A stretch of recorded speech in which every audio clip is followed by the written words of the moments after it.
This is the Bleav in Pro Wrestling podcast. Here's Rick Ucchino and SP3 on the Bleav Podcast Network.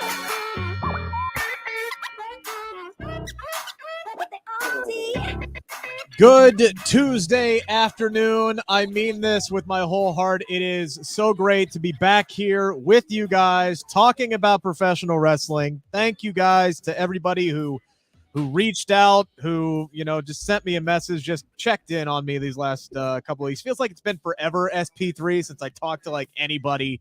I'm ready to just sit here and have some fun and talk about professional wrestling. It's amazing where we've gotten from where this show started in January, where it almost felt like a chore at times.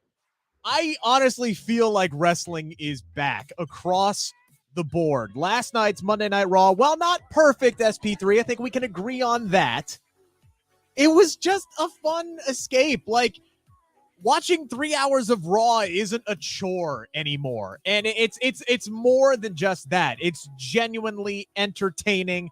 I think the Loomis stuff has jumped the shark. I'm ready for that to be over next week. He's going to beat The Miz. He's going to get his contract. None of this has made any sense. We're never going to get a reasoning for why he just keeps choking out The Miz and then caressing him gently he's putting his 2-year-old son down to bed. We're never going to get an explanation for that. Things aren't perfect, but my goodness, are they so much better. And I think that's all we can really ask for at this point.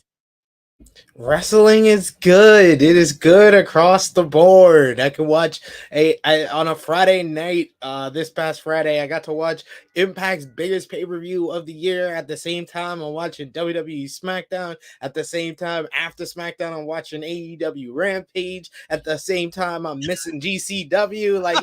It's a good time to be a wrestling fan, regardless of what promotion you like the most or what wrestlers you like the most. There is a lot of entertaining television, some good matches going on across the board. It's now fun and enthusiastic to talk about professional wrestling again. Yeah, there's so much that I've missed talking about over the last couple of weeks. One thing I just want to give a special shout out, maybe we'll expound upon it after Dynamite this week. Jon Moxley getting a 5-year contract extension with AEW. That is huge. Dave Meltzer saying he never even considered talking to WWE, didn't even want to use them as leverage. He is the flag bearer for AEW. This is such a big move for him and Tony Khan, and may have had ramifications as far as Renee Paquette returning to AEW. That's some stuff we're going to have to dive into down the road, but there's so much other stuff that we got to get into. First things first, what is going on? Ace and Safet and Santo and Queen and Andrew and everybody who is joining us in the chat, get your comments in, and we'll try to get to them as many as possible throughout the show. Andrew asking, at what point is The Miz the babyface? And that's really where this is weird, right? Because The Miz should be the babyface, but everybody hates him so damn much. We don't care that he's basically being stalked and abused and molested in certain cases. And there was probably some butt stuff that happened at certain points backstage in this. I mean, when The Miz is just flat out attacking Gritty and laying Gritty out, he ain't the babyface. We're rooting for Loomis in this. I'm rooting for this to be over so we can move on. But I mean, it is kind of weird that they've painted Dexter as the babyface in all of this when he's the one doing the creepy stuff. I mean, I'll just be honest with you. There are a bunch of feuds on Monday Night Raw that should have been over after Extreme Rules.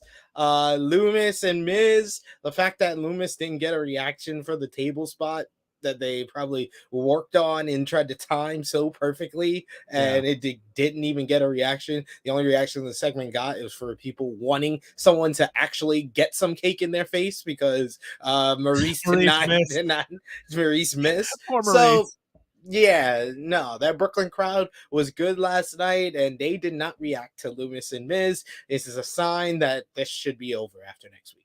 Yeah, it should be over, and it hopefully will be over at this point. I think another feud that many people are ready to see kind of move on is Judgment Day and the Mysterios and all that stuff. And maybe we're taking the next step forward here now because you're mixing in Beth Phoenix. Now you're mixing in the Good Brothers who returned last Yeah, time. There's a lot of different and waves that are coming with this. and with Judgment Day, it's different stories. They have one story going on with AJ and Finn, with now the Good Brothers and Judgment Day involved. They have the Dominic and Ray part of this now. They've been feuding with Edge because he's their creator, and now you've inserted Beth Phoenix. So it's all these different stories. You can combine them into one and make them one, but it's a lot more exciting, and Judgment Day feels a lot more important. On the other hand of the spectrum, Damage Control is dead as a doornail. Well, we will talk about them. Yes, for sure. They are coming up. We are going to talk about them. We are going to talk about returns on returns on returns. We had the Good Brothers who re-signed with WWE, even though Carl Anderson said he would never go back to WWE. Turns out money talks, and so does a change in leadership. We will talk about Damage Control. We will talk about Liv Morgan. We are going to give the flowers to two superstars right now who are organically over with the audience, and it makes me genuinely happy to see it, especially for one in particular. We're going to talk about a lengthy title drought coming to an end, and we're going to talk about the return of Brock Lesnar and why I was genuinely happy to see him on Monday Night Raw after I was done with him after SummerSlam. First things first, I'm late on this. Got to thank our friends over at BetOnline. Football's back. They continue to be your number one source for all of your football betting needs this season. You'll get the latest odds, matchup information, player news, and game trends. And as your continued source for all of your sports wagering information, BetOnline features live betting, free contests, live scores, and giveaways all season long. Always the fastest and easiest way to bet on all your favorite sports teams and events like the MLB, MMA, tennis, boxing, and golf. Head to betonline.ag to join. Receive your 100%. I said 100% bet welcome bonus on your first deposit. Make sure you use our promo code Bleav to receive your rewards. That is BLEAV. Bet online where the game starts, and we will start here. The Beast is back. Brock Lesnar showing up last night. There were rumors, there were rumblings that he could be making his way back to the company. It seems like any time now that there are rumors and rumblings that somebody could be coming back, unless it's Sasha or Naomi, they show up quick, fast, and in a hurry. The Good Brothers and both Brock Lesnar were mentioned just yesterday, and then poof, there they are. So if you didn't even pay attention to the news cycle that day, you were genuinely surprised that they showed up. I kind of like that. I kind of like saying, hey, they might be there, and then boom, they're there. And Brock made a major impact on not only what his story moving forward is going to be, but also both Bobby Lashley and Seth Rollins. Rollins finally ending his lengthy title drought, 952 days since this man held gold in WWE. He beats Bobby Lashley after Brock Lesnar just absolutely lays him out. So it's a good way to kind of keep Lashley strong, because not only did he get his ass whooped by Brock Lesnar last night, but he went ahead, went with the match, had a good go with Seth Rollins. Then even afterwards, they explained why Rollins lost the fight pit. At least he made up a heel excuse saying, hey, look, I knew I had this title match. I went ahead and I just let Riddle have his moment so I could be as fresh as possible for Bobby Lashley. So they at least wrote that in, because I didn't think it made much sense for Rollins to lose at Extreme Rules and then to come back and win the United States title on Monday. But this all works. And more importantly, they brought back Brock Lesnar and didn't immediately throw him back in the world title picture. I loved this. You separate the U.S. title from Bobby Lashley. Seth Rollins can go on and do his thing. And now we can get back to the unfinished business. That is Brock Lesnar and Bobby Lashley. After that bullshit finish they had earlier this year, we can get to the satisfying conclusion that we all want between these two. Yeah, this felt like the start of an actual Brock versus Lashley feud. The first time that we got it, it was more or less, it was Brock involved in his feud with Roman Reigns, and he got kind of sidetracked basically by Roman getting sick around day one, won the WWE Championship, and then that put Brock in line for a matchup at the Royal Rumble. This felt like a kickstart to an actual Brock versus Lashley feud in a vacuum. Fantastic angle. It makes Brock look powerful. It protects Lashley in a loss. Love the way Seth Rollins goaded Lashley into defending the championship. Seth Rollins as U.S. championship is something fresh, something new. He's a guy that's going to have great matches with that title, so he's a great guy to hold the title, ending his drought and actually giving him a signature win on this year, which I think that he was lacking in 2022 despite having one of his best years. However, there are some things that in retrospect I'm just like, yeah, that's not the best, because they were organically building Lashley as this monster babyface. Yeah, he was hitting the fans in Brooklyn, got a good response from that Brooklyn crowd. But once Brock Lesnar came, it was Bobby Lashley was a bunch of crap. It didn't matter anymore. The spotlight was on Brock. Brock destroys him. Why is Brock helping Seth Rollins win the championship? Why isn't Brock beating up Lashley before he gets a shot at the championship? Is it because Brock Lesnar doesn't really care about that championship? So all of these questions, all of these questions lead me to be like, yes, in a vacuum, I thought it was fantastic. I love the angle, but coming out of it, it's all about the follow-up with a lot of great things this past week, including the big return that we're probably going to be talking about. All I am sitting here saying is, okay, great in a vacuum. Fantastic. But what's next? How are we gonna be here next? Because we're only 2-3 months into the Triple H era, and he has already burned me on a return. The first return that we were all excited about, SummerSlam, Bayley, Dakota, Io. He's already burned me on that, so I'm not gonna be burned again. So I'm always gonna be cautiously optimistic.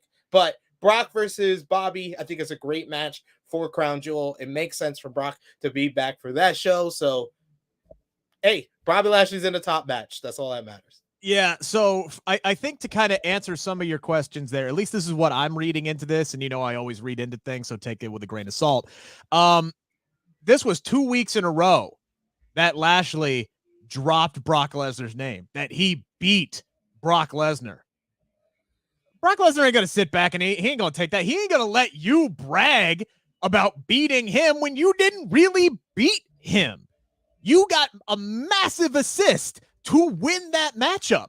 You're not going to come out here and brag and say you're dominant and you've whooped everybody's ass, including Brock Lesnar. So I think that the fact that they dropped his name last week should have been a clue to all of us. And then Lashley comes back last night and says it again, and then Brock's music hit. To me, after that point, it was Bobby. It was basically Brock sending a message, because if you noticed, and I wasn't the first person to point this out, I saw it on Twitter. I wish I could give credit to whoever said it was. I should start marking these things. But it was Brock who came out and just said, hey, look who it is. It's Bobby Lashley. When the last time these two squared off, he made that whole knock-knock joke and pretended like he had no freaking clue who Bobby Lashley was. This was all about saying, Brock, hey, you're on my radar now, Bobby. Get my name out your mouth. I'm going to whoop your ass. I don't care. Brock doesn't watch the show. He doesn't know that he's got a United States title match coming up with Seth Rollins. He doesn't give a shit. That's what Brock Lesnar is. So chalk that up to Brock just get my name out your mouth. And he whooped Lashley's ass. And that's it.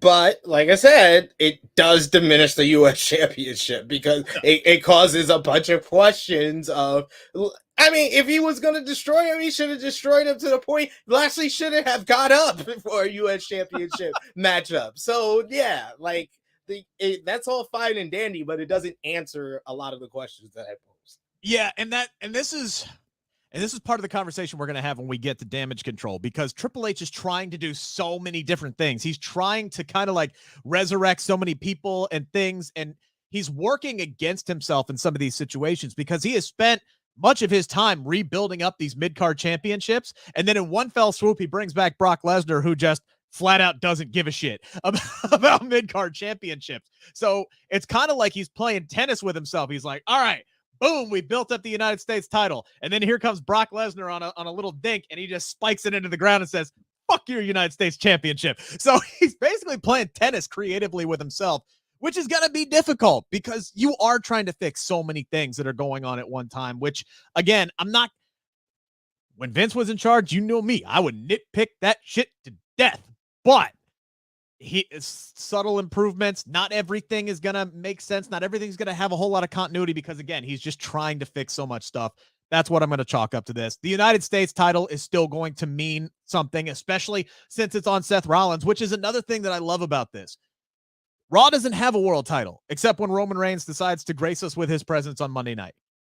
So that United States championship, that's the title on Raw. That's the main championship on Monday Night Raw right now. Seth Rollins has been doing some of his best work over the last 3 years. He deserves to have a run, and I'm hoping that this run with the United States title is very similar to what his Intercontinental Championship was, what seems like 5 years ago now at this point. Was 2018? 4 years ago? Yeah. 2018. Dude, I've lived 10 years in the last 2 weeks. So I don't know what time it is anymore. But I do have high hopes for Seth Rollins' United States title run, which we'll talk about here coming up in just a little bit. Brock Lesnar, not the only return last night, SP3. We kind of all hoped that this was the direction that it was going to be going. And this, to me, was the segment of the night, right? This is after, like you said, Judgment Day's got so many different storylines that they've kind of weaved their way through now. You got Dominic, you got Ray, you got Rhea and Beth Phoenix, and then you've got this story between Finn and AJ Styles. And it looked like AJ Styles, right, on paper, because we all knew that he wasn't actually going to be giving himself up to the Judgment Day. He set up Finn, hook, line, and sinker, gave him the big old hug, and then we got the meme of 2022. Finn Balor's facial expression when the Good Brothers music hit last night was just chef's kiss, so damn good, added so much entertainment value to that segment, which was already good. They come out there, the OC's back, they beat the shit out of Judgment Day. We are off and running. And again, I chalk this up to money talks, and so does a change in leadership. You can sit here and everybody's ragging on Carl Anderson or Luke Gallows, whoever said they were never coming back to WWE. Yeah, they weren't going to come back to WWE with Vince McMahon in charge, but now that Triple H is there and they know they're going to be putting a good storyline, they're going to let the OC kind of run as what they should have back in the day. Hell yeah, they're going to come back to WWE once their Impact contracts run out. This wasn't a dumb decision. The thing I find interesting here is Carl Anderson's currently a champion in New Japan Pro Wrestling. So some kind of deal had to be worked out here, which also to me, which is why this is such a big deal. You have a current New Japan Pro Wrestling champion in WWE. Who knows what doors that could open if you're willing to negotiate and work with other companies like that? I just think that it's Carl Anderson's going to lose the championship on November 5th. That's all it's going to be. I think that a lot of people kind of jumped to conclusions with this. I think that it's great if WWE allows him to defend the championship against the never open weight championship against Hikaru on November 5th at Battle Autumn from New Japan Pro Wrestling. So he could drop the title. And I think that Carl Anderson, he's left New Japan in the past. He has all those connections, very close with Rocky Romero. Rocky Romero was the reason that they got back to New Japan recently, actually in May. And, he was able to win his first singles title there. So I know that he would want to honor that booking that he has with them. So I think it's great that Triple H and WWE allows them to do that. And I 100% agree with you. This was the segment of the night, just how AJ pulled it off, calling Finn Balor saying, from the time we met in Japan till now, I've always been my brother's keeper. I was like, oh, great line. Great line. Great line. I was like, good brother's keeper. I was like, that's great. That was great. I did notice they're not calling them the Good Brothers. They're calling them Gallows Anderson, the OC. Hate that name. Don't get me started on that name. Whenever I think the OC and they start saying it, I'd be like, Carl Anderson is Ryan Atwood and Doc Gallows is Seth Cohen. So yes, I know my OC, Laura. So, but other than that, I really enjoyed this. This was the segment of the night, and the Judgment Day feels hotter than they've ever been before. Between the finish to Edge and Finn's I Quit match at Extreme Rules, it's that great Attitude Era type booking that had the crowd on their feet, to the reaction that Dominic Mysterio got, that great segment with Dominic and Ray that was before that, with Ray playing the sad father with the ugly cry looking like Dawson from Dawson's Creek when Joey went to run off and go with Pacey. That's how Ray looked when he was crying. That was great stuff. Loved everything Judgment Day does, and I am happy to say that Judgment Day has finally feels like they have turned it around. I just wish I could say that for all these stables on this brand. I don't know what I'm hearing right now. I cannot believe that all of a sudden SP3 is on the Judgment Day bandwagon and is saying good things about Dominic Mysterio. First thing, he was great. I love that. Hit me. He comes off so swarmy, very so Heath annoying. Ledger, right? Yes. Very Heath Ledger in The Dark Knight, where Batman is just staring him down on the bike, and he's like, "Come on, I want you to do it. I want you to do it. Hit me." That was good, except Ray is just sitting back there like, nah, this is my little baby. I can't touch my little baby. That is a grown-ass man who has kicked you and your boy in the balls. Beat that boy's ass. What are you doing? When he finally does throw down, because this is probably leading to a one-on-one match at I would say Crown Jewel, probably, right? They're gonna drag this. I think they're gonna drag this. I know, but it doesn't. How many more weeks though can we watch Dom say "hit me, hit me, hit me" and Ray just go, "No, I can't." They have to take out Ray. They have to take out Ray like a big beatdown that keeps him out of action for a while. So then when he comes back, you can finally have that moment where he's like, "No, I'm gonna beat some sense into my child." I would do that. I would do that moment before Survivor Series. And honestly, at this point, I want the bloodline to be in the War Games, but I wouldn't mind a War Games or even a Survivor Series type match. They could do a first ever intergender Survivor Series matchup. Have Rhea, Finn, Priest, and Dominic versus Ray, Edge, AJ, and Beth or something. You could mix it up, any type of combination like that. I would love it. Yeah, because you could do, the problem is they really took out Beth with the chair shot. So I was kind of hoping that maybe they would do Rhea and Beth at Crown Jewel, but that's a little too close to bring somebody back from an absolutely wicked concerto, right? Like at least in a storyline fashion. They could still do it. I don't think people would complain too much if Beth showed up a week prior and said, "Hey, fight me at Crown Jewel." I think people would want to see that match and genuinely do. And then, yeah, you could probably have Beth lose that match because Rhea should win. And then you could move into the intergender elimination match at Survivor Series if you really wanted to, because that would be the next pay-per-view up at that point. I'm all for this. I'm loving everything that Judgment Day is doing right now. Safet saying Judgment Day got a nuclear heat. They do, especially Dominic Mysterio. People can sit there and say it's go home heat if they want to. I don't care, man. He's genuinely getting a reaction, and this is the most that people have actually cared about Dominic Mysterio, and it all started with Rhea Ripley whooping his ass. It's like amazing, like what can trigger something. And the thing that I saw out of him last night is just him finally letting loose and reacting and relaxing and having fun. That's exactly what I said he needed to do like 3 damn weeks ago. Like, just get the stick out of your ass, have some fun, show some personality, and enjoy this. He is so much better now as a heel with Judgment Day, with Rhea Ripley, than he was just, hey guys, I'm Ray's kid. Love me. Yay. Everything's awesome. He's finally got a character now. I'm definitely enjoying a lot of this. Somebody asked the question. I should have started. There we go. Frantic World. Do you guys think that New Japan Pro Wrestling can make AEW and WWE work with each other? Hell no. Hell to the no. No. I look, just because Triple H is in charge, I actually think that might be detrimental to the whatever slim candle-lit hope you had for WWE and AEW getting put together, because I don't think Triple H has a whole lot of respect for AEW or Tony Khan for that matter, as evidenced by some of the shit that he's done over the last few weeks. Tony Khan's not happy. Did you watch his press conference? His media scrum is up right now on on this channel. You can check it out. Did I put that one up? I think I put that one up. Anyway, the meme is out there. He ain't taking this fucking shit. All right. He ain't working with WWE. New Japan. I don't think New Japan would even care to try, to be completely honest with you. But if they can if they can work with both of them, they good. They Gucci. That was their only issue with WWE before, when WWE first approached them. That they were like, oh, you work with us and only us. And New Japan was like, nah, we're good. We're good. We working with Impact, CMLL, AEW. Why would we just want you? If you want to work with us and you fine with us working with them, we Gucci. That works out for us. One could say we even Uzi. Let's see here. Sami Zayn is so good at his job right now.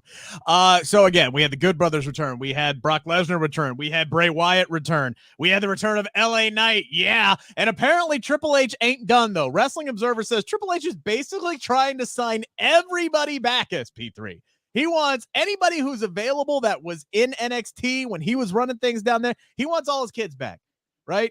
Talk about Dusty's kids. Heard Cody Rhodes talk about Dusty's kids. Triple H wants all his kids back. And if they're an NXT talent that he had that got let go while he was gone, he's trying to bring him back. Bronson Reed is another name that we heard mentioned today. We saw him bring Johnny Gargano back, Candice LeRae back, Hit Row back, all these different people. Pretty much if they're a free agent and they were in NXT, Maine and AEW anywhere else, expect them to come back here. They don't care about that. They don't care if they hit AEW. They still gonna go after you.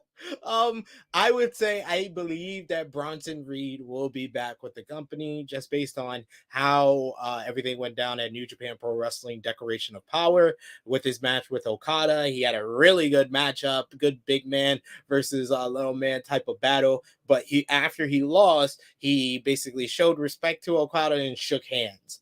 And if you're going to continue being this monster heel in the company, I don't know how that's an effective, post-match angle to do. That was more of a post-match angle to do if this was your last match with the company. So that's what I think is going down. I think that Bronson Reed is most likely on his way back.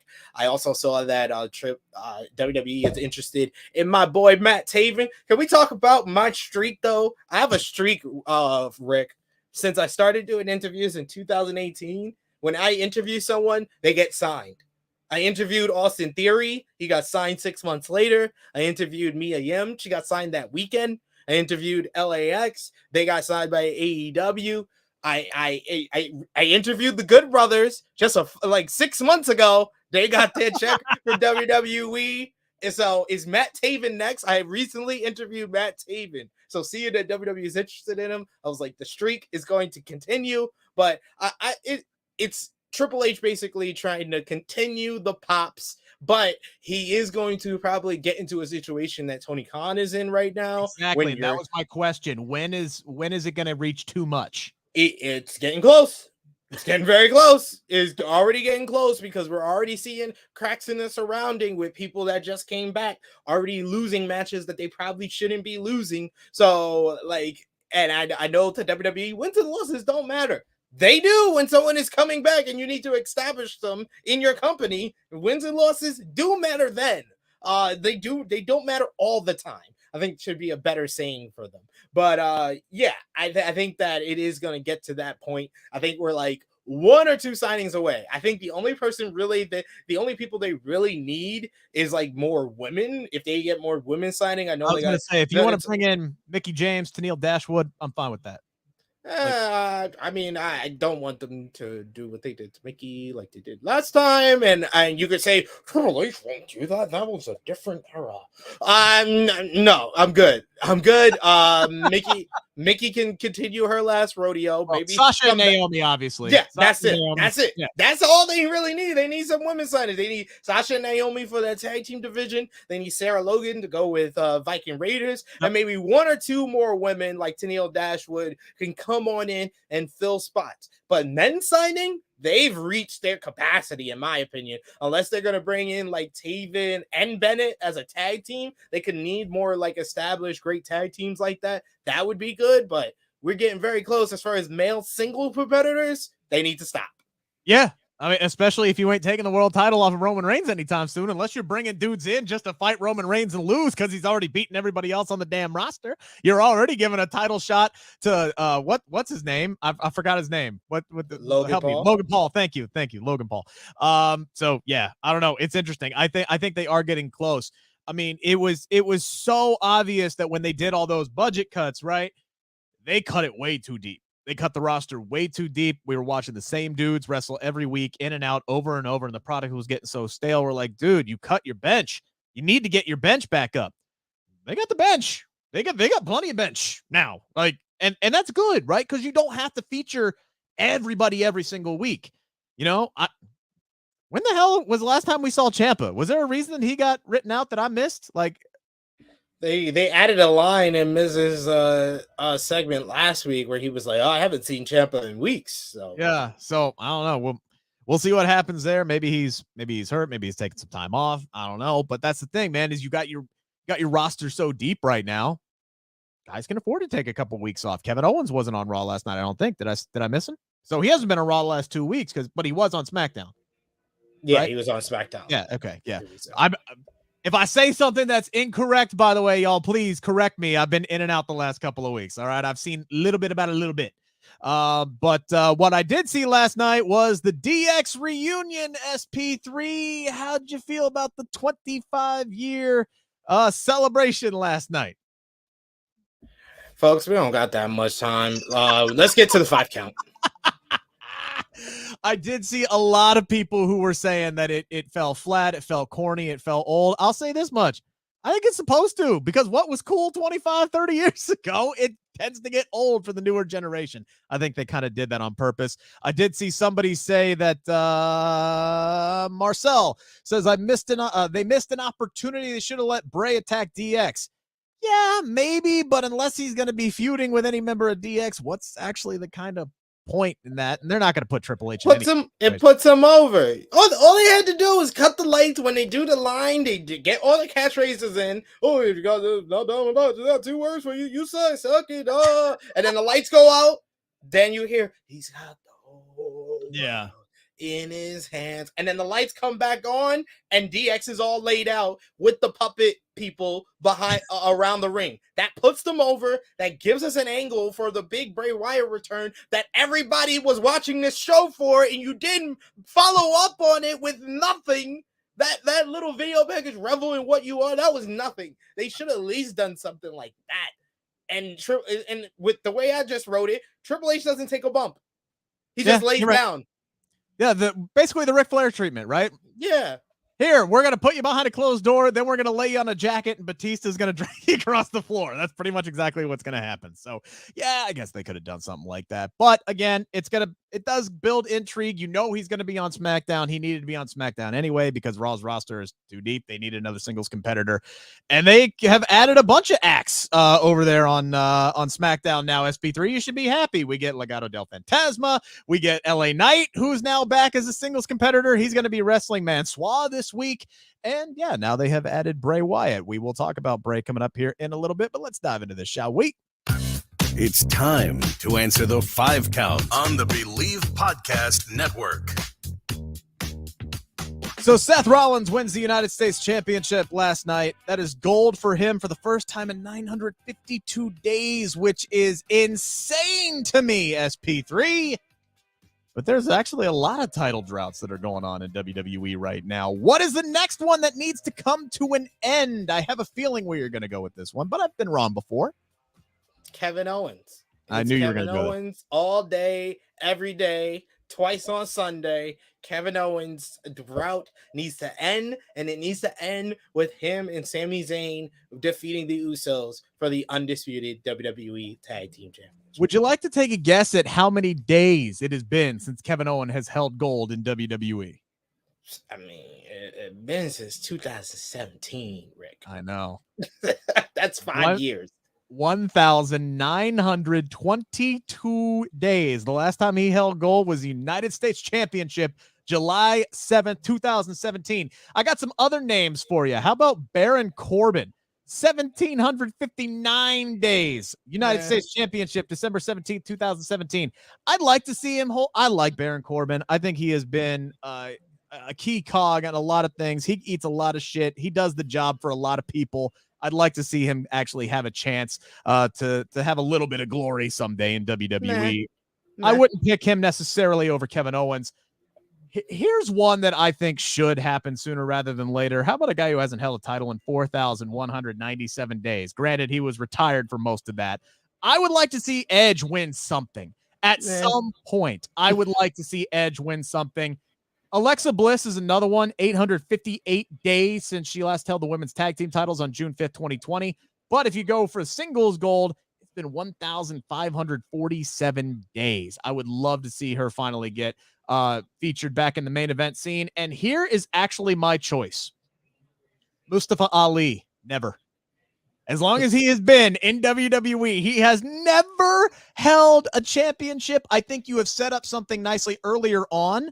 What was it, last week, where Seth Rollins stomped Mustafa Ali after his match with Bobby Lashley? They maybe set something up there for, in the future. I'd love to see. I don't think you got to do it today, or even next week, but I'd love to see Mustafa Ali be the guy who takes the United States title off of Seth Rollins if and when that time comes. All right, I haven't had a chance to talk about it yet. My boy Bray Wyatt is back. I am so damn happy that Bray Wyatt is back in WWE. That was an absolutely magical return at Extreme Rules. It was played to perfection by WWE. And by the time that SmackDown rolled around on Friday, they weren't even playing around anymore. They just said, hey, it's Bray. Here's Huskus the Pig. He's there. It wasn't a red herring. It was actually Bray Wyatt. From the moment that they turned out the lights, you knew it was him. And I'm just explaining like my thought process through this, right? Because there's always that tiny little, it ain't true until you see a body, right? Like it's the horror movie, like or in the Avengers. They ain't dead unless you see a body. You knew it was Bray, but there was still that little but in the back of my head. So the lights go out. Oh, it's got to be Bray, but I need to see him first. Then they get to the whole world in the hands like, oh, well, it's definitely Bray. I gotta see him first. Then you see all the Firefly Funhouse characters coming to life. Oh, well, that's got to be Bray, but I got to see him first. Go through the fun house with all the puppets with the cobwebs hanging off of them. You get the new mask. They get the door with the Brody Lee bright light flashing, which I thought was a great little homage. The lanterns coming out. It's got to be Bray, right? Got to see him first. And then he takes off the mask.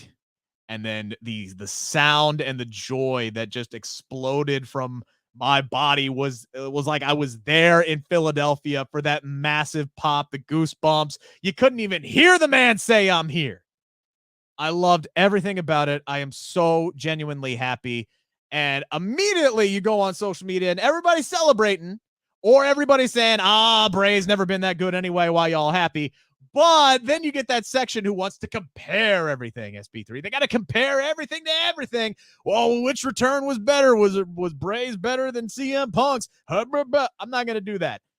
But I will say that we have been treated this year to two of the best returns as far as people who have left the company and come back since I can remember, in Cody Rhodes at WrestleMania this year, and now Bray Wyatt coming back. I'll ask you this. Which one did you enjoy more as a viewer? Was it Cody Rhodes or was it Bray Wyatt? It was Bray Wyatt, because Bray Wyatt's return is different from Cody Rhodes. It's different from CM Punk's, because Cody Rhodes and CM Punk's returns were shredded in reality.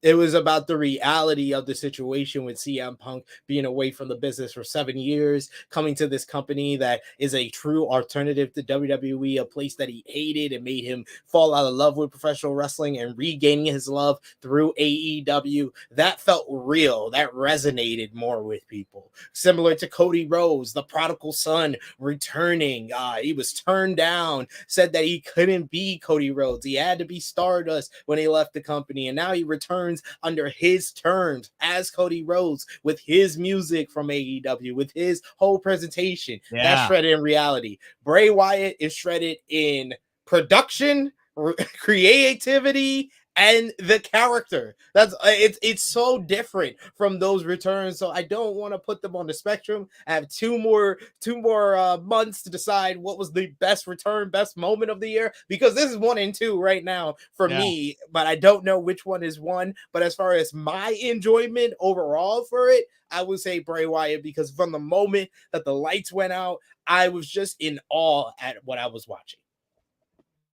I really wish that I could put because to me, these are apples and oranges, because one, I was there in person to see, which was Cody Rhodes at WrestleMania. I was there. I could feel the electricity of the crowd when the lights went out and the pyro went up, and all of a sudden you get wrestling has more than one royal family, and the crowd just absolutely loses their damn mind. You get the Cody Vader coming up. He's coming down. He's losing his ever-loving mind. Seth Rollins' reaction really helps selling the moment. So just kind of being there and being a part of the atmosphere and feeling the electricity of that moment and what it signified, right? With Cody Rhodes coming in from AEW and being Cody Rhodes. Like this, if this was Cody coming in as the American Nightmare under the Triple H regime, I don't think it would have carried as much weight as it did with him coming in as the American Nightmare and Vince McMahon literally saying, hey, look, this is what I'm buying. You won. You beat me. You proved to me that you are money, and I'm going to pay to bring the American Nightmare to AEW. All of that, what it signified, what Cody did, his long-ass journey, and the fact that I was there makes me choose Cody Rhodes here as far as my pure enjoyment, because I was part of the moment. In that moment on Saturday, I would have given anything to be in Philadelphia, to be there, to feel that energy, to feel the goosebumps, to maybe be standing next to Rambling Rabbit or any of those other people. And I know, people are wondering, is Wyatt 6 going to be another faction, or is you brought up on Inside the Ropes this week, maybe it's just the 6th iteration of Bray Wyatt. It could be either one. So I know there's a lot of questions that surround Bray Wyatt, but man, I don't care. Like, I know just the fact that he's back is so spectacular. I'm interested to see where he's going, but I have faith now with Triple H in charge that he's not going to get put through the ringer as far as booking is concerned this time around. So I'm excited. I love both of them. I'm happy they're both in WWE. I can't wait for Cody Rhodes to be back and to be healthy. But if I'm picking which one I enjoyed the most, just for the simple fact that I was there to witness it, I got to choose Cody Rhodes. But do not mistake it at all. I am thrilled that Bray Wyatt is back. I'm a card-carrying member of the Rambling Rabbit fan club. I am ready to go. I want to see what this new Wyatt 6 is all about, and I'm going to be tuning in just with so much excitement on Friday Night SmackDown when he makes his return to a WWE ring for the first time since Extreme Rules. All right, SP3. Number 3 here on the 5 count. Fuck's going on with Damage CTRL right now, man? Man, I'm not gonna really even tee this up for you. I'm just gonna ask the question and I'm gonna let you go. Has Damage CTRL taken too many losses this early on in their tenure? Damage CTRL is suffering from Bray Wyatt disease, where they have said they are gonna do something and they have not repeatedly done it. That is the Bray Wyatt disease that WWE created. They said they were gonna take control, they were gonna take over, make everybody's life a living hell. All they do is just attack people. That's what Nexus did. That the loss at Extreme Rules felt like John Cena versus the Nexus. It felt like that. And I'm all for Bianca Belair getting booked like John Cena. I'm actually a card-carrying member of the Bianca Belair fan club. But that was Bayley's time to win. Having a rematch and then Bayley winning there, I thought you would have learned from the women's tag team title situation. There was no reason to put the titles on Aaliyah and Raquel. You should have just put it on Damage CTRL from the beginning. You didn't learn your lesson, and now you expect us to take Damage CTRL seriously, but significantly in Brooklyn, the Barclays Center, where Bayley had one of her greatest matches of her career, she got little to no reaction.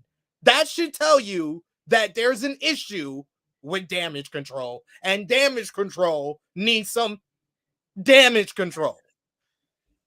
So this is, again, one of those circumstances where I think, and again, this is just speculation on my part, Bayley is always about putting other people over. She's always about putting other people over, especially the up-and-coming talent. That's what Damage CTRL was centered around, was, hey, we're going to come in. Yeah, I have my goals, but I'm going to set up my girls first. And they did that. It took a little bit longer. I agree with you. There's no point in putting the titles on Raquel and Aaliyah. They're not even a tag team anymore. Aaliyah has basically been written off of television, and now we got Raquel riding down to the ring on Shotzi's tank. Don't get me wrong. Happy babyface Shotzi's back. Happy the tank is back. I even like that pairing of Raquel and Shotzi. That's great. You're trying to establish a new babyface tag team. Cool. All right with that on Friday Night SmackDown. But after you put the titles on Dakota and Io, what have you done? What have you done? They became fodder.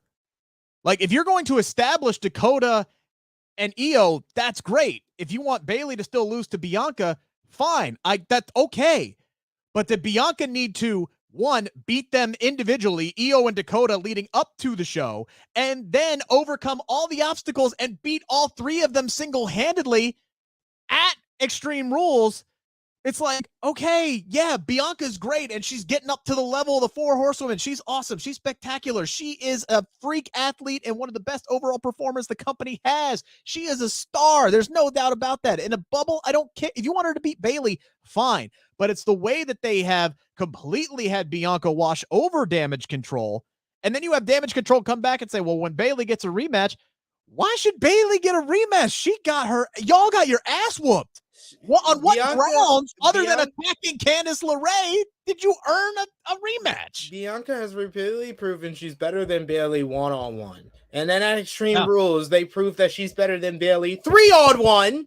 Yes. So it's over. This whole thing needed to end. They Damage CTRL needed to just focus on defending the women's tag team titles after Extreme Rules, because there was so many different ways they could have accomplished the same thing. Have Bianca be the smart babyface that puts a forklift in front of the door of Damage CTRL's locker room, so Io and Dakota don't get involved at all, because all that did is make them both look bad and Bayley look bad. Damage CTRL are chumps.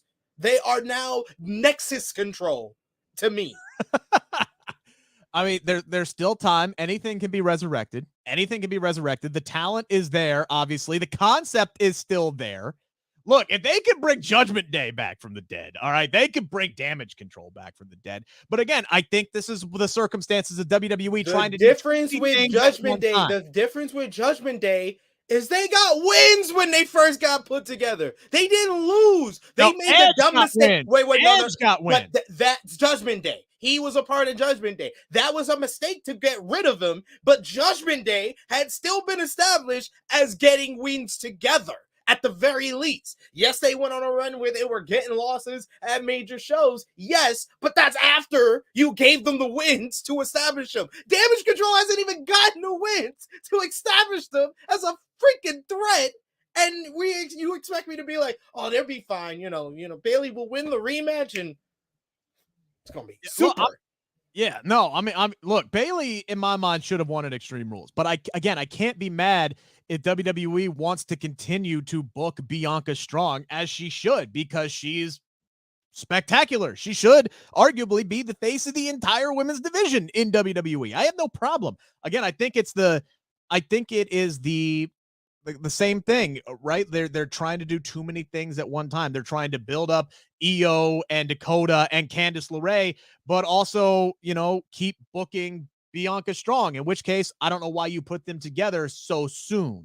So man, again, that whole finish, man, just pissed me off. I just thought about it. I was like, why did Bayley have a ladder in her hand? Like, she helped Bianca with the last KOD at the end. Like, there's so much things wrong with that finish from Extreme Rules, and there was so many other ways to do it. It's just sad. I think Bayley regrets that finish as well. Did you see her?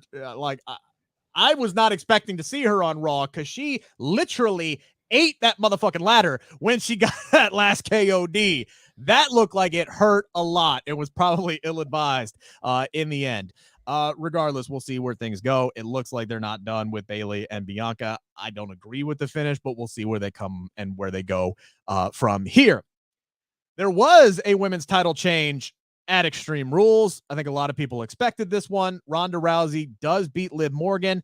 I loved the finish. I loved the MMA feel of it. It wasn't clean. It wasn't sexy, but those are the kind of these are those kind of matches that don't need to be clean and sexy. I loved the finish. I loved Ronda using a different submission to choke out Liv Morgan, and Liv kind of looking like she enjoyed it. And what they did afterwards with her, sitting alone in the dark and kind of smiling, we feel like there's something else there for Liv Morgan, which is great. But I'll ask this question. Her run as SmackDown Women's Champion got off to a rocky start, ended after 98 days. Yes or no? Do we think Liv Morgan will get another opportunity in her career to be a women's champion? Yes. They tried it out. They gave her a nice little run. 3 months is a nice run to see if it got over. It didn't get over. They used the title run to get Ronda more over. That worked. And now we move on. But Liv, I think that she will continue to improve especially if she doesn't let this, be too much of a setback for her. She'll be all right.